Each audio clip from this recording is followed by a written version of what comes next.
Bonjour, c'est Peter Gerlach. Je suis l'auteur du site web Break the Cycle, un site web gratuit, non commercial, qui est dédié à l'auto-éducation des gens.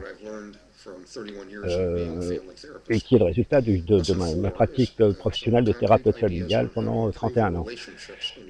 Dans la leçon numéro 4 du site, vous trouverez des précisions concernant les relations entre les personnes.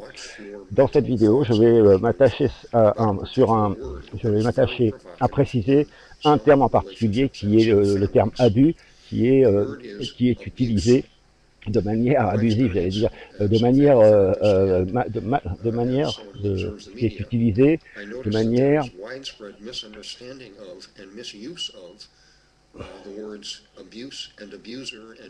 non appropriée.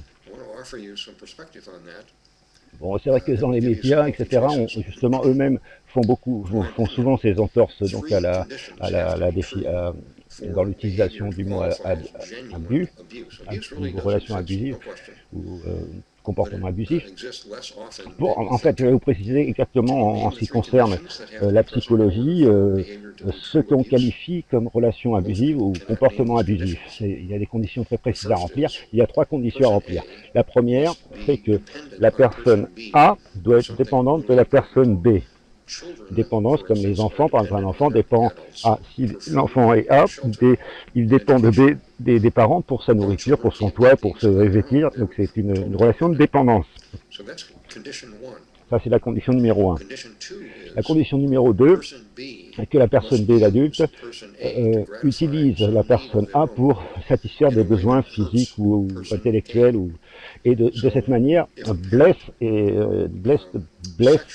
psychologiquement, physiquement la personne A. Par exemple, si un parent utilise un enfant pour satisfaire des besoins sexuels, il utilise l'enfant, il le perturbe psychologiquement et pour obtenir la satisfaction de son besoin physique sexuel. Un adulte qui, par exemple, utilise un enfant comme un confident et qui lui raconte toutes ces histoires, toutes ces colères, etc., il profite de la naïveté et de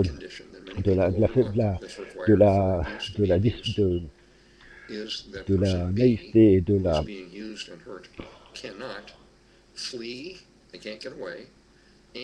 la gentillesse des enfants pour satisfaire ce besoin de parler à quelqu'un. Troisième condition à remplir, est que la personne A qui a été abusée ne peut pas s'enfuir et ne peut pas se défendre de manière appropriée. Donc pour récapituler, les 3 conditions, A doit dépendre de B, B doit profiter de A pour satisfaire un besoin naturel ou autre, et troisième condition, A ne peut pas s'enfuir ou se défendre correctement.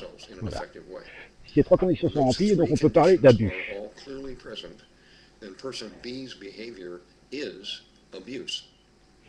C'est clair, donc c'est un abus si ces 3 conditions ont été remplies.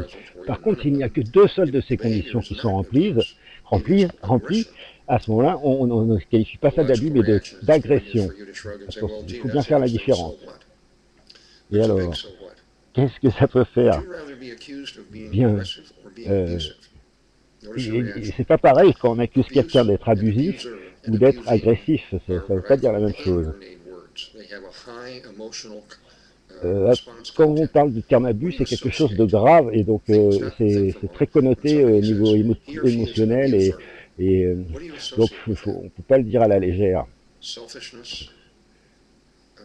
Le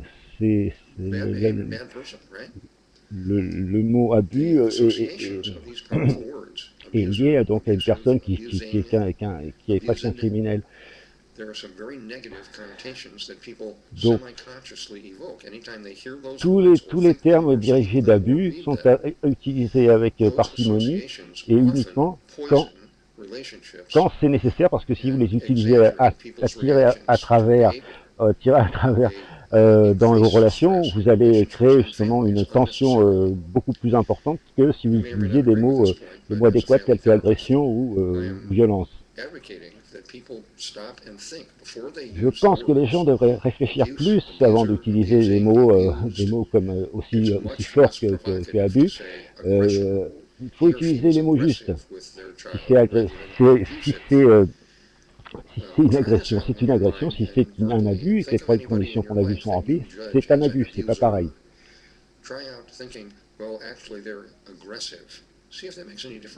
Essayez de requalifier des relations peut-être que vous avez qualifiées comme abusives, de les requalifier peut-être en temps comme agressives, et vous verrez que ça lèvera peut-être des malentendus entre les personnes. Si vous allez sur le site, mon site web, dans la leçon numéro 4, vous trouverez d'autres informations concernant les relations et pour les améliorer. Et voilà. Merci de l'avoir regardé.